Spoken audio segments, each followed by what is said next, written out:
Bawat hakbang ko, may bigat na hindi maipaliwanag. Parang may laging sugat na hindi gumagaling. May tanong na paulit-ulit. Panginoon, sapat pa ba ako? At sa katahimikan,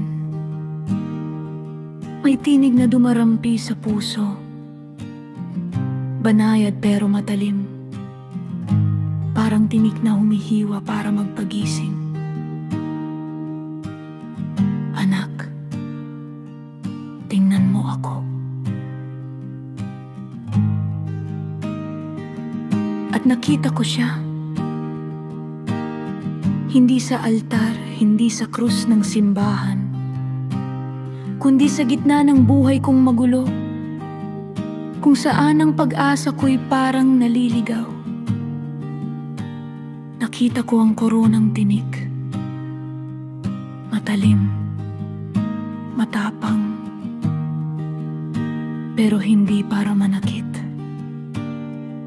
kundi para akuin ang sakit na para sana sa akin. Bawat tinik, isang kasalanan. Bawat tusok, isang pag-ibig. Bawat patak ng dugo, isang paalala. Mahal kita kahit hindi ka sigurado sa sarili mo.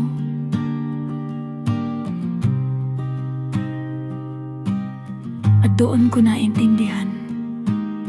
Hindi ako niligtas dahil malinis ako.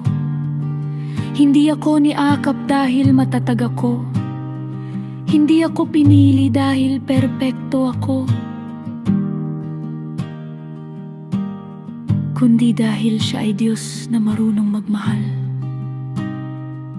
Kahit sa mga sirang puso, kahit sa mga pagod na kaluluwa, kahit sa mga taong akala nila wala na silang halaga.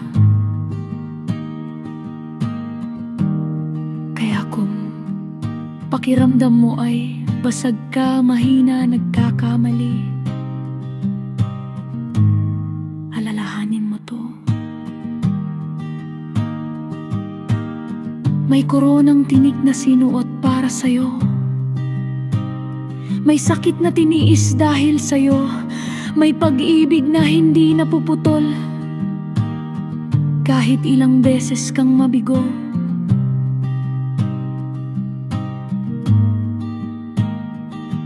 At ngayon, kapag nararamdaman kong wala na akong lakas,